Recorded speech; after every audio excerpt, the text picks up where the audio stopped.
Hi అండి, అందరికీ నమస్తే. Welcome to my channel. నా ఛానల్ ఎవరైనా ఫస్ట్ టైం చూసినట్లయితే ప్లీజ్ సబ్స్క్రైబ్ చేసుకోండి.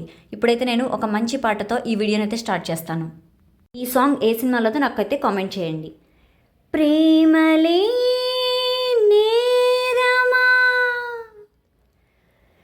ప్రియా ప్రియా వలపు విరహమా ఓ నా ప్రియా మనసు మమతాకాశమా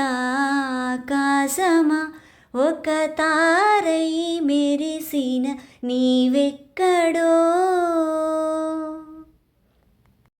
కలలైపోయెను నా ప్రేమలో అలలై పొంగెను నా కన్నులు కలలైపోయెను నా ప్రేమలో అలలై పొంగెను నా కన్నులు మదికే అతిథిగరా నేలను సెలవైనా అడగకపోనేలను ఎదురు చూపుకోనిదరేది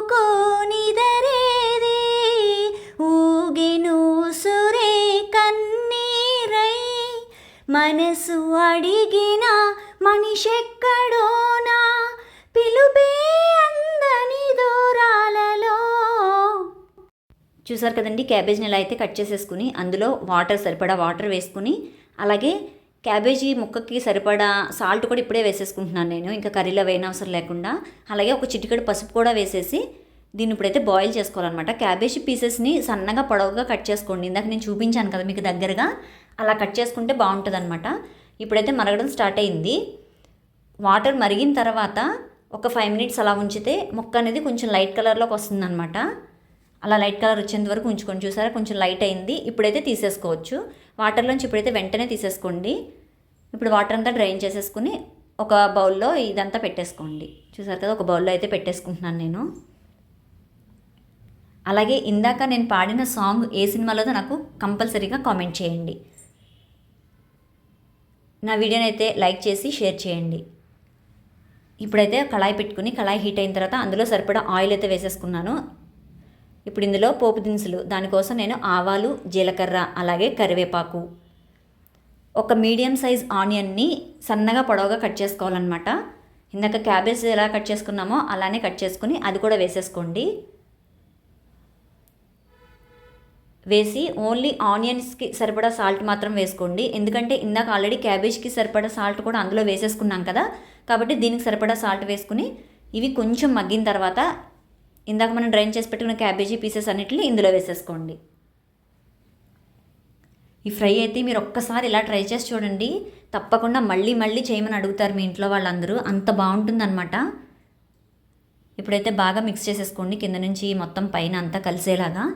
ఈలోపు మనం 1 ఇంచు అల్లం ముక్క, 3 వెల్లుల్లి రెబ్బలు వేసి ఒక్కసారి మంచిగా దంచేసుకోండి. అలాగే కారానికి సరిపడా మిర్చి మాత్రమే వేసుకోవాలి, రెడ్ చిల్లీ పౌడర్ వేయమన్నమాట. ఇందులో మీకు ఎంత కారం సరిపోతుంది అనుకుంటే అంత వేసుకోండి. నాకైతే మిర్చి చాలా ఘాటుగా ఉంటాయి, అందుకని చెప్పి 2 సరిపోయినాయి కరెక్ట్గా.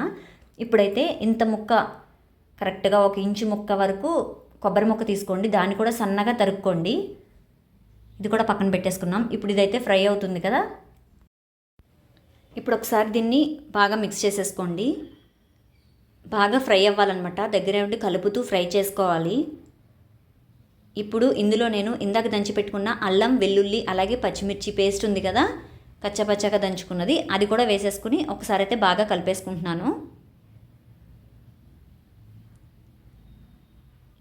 ఇది కూడా ఒక 1 మినిట్ వేగాలి. వేగిన తర్వాత అందులో మనం మిగతా వేసుకుందాం.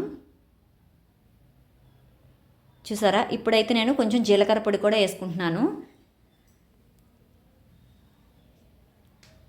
వేసేసి బాగా కలిపేసుకోండి. అలాగే ఫైనల్గా ఇందాక తురిమి పెట్టుకున్న కొబ్బరి, అలాగే కొత్తిమీర, ఈ 2 వేసేసి ఒక్కసారి అయితే బాగా మిక్స్ చేసేసుకోండి. ఈ 2 వేసిన తర్వాత ఎక్కువ వేగనవసరం లేదు, అప్పుడే బాగుంటుందన్నమాట. ఆ కొబ్బరి ఫ్లేవర్ దానికి పట్టి చాలా బాగుంటుంది.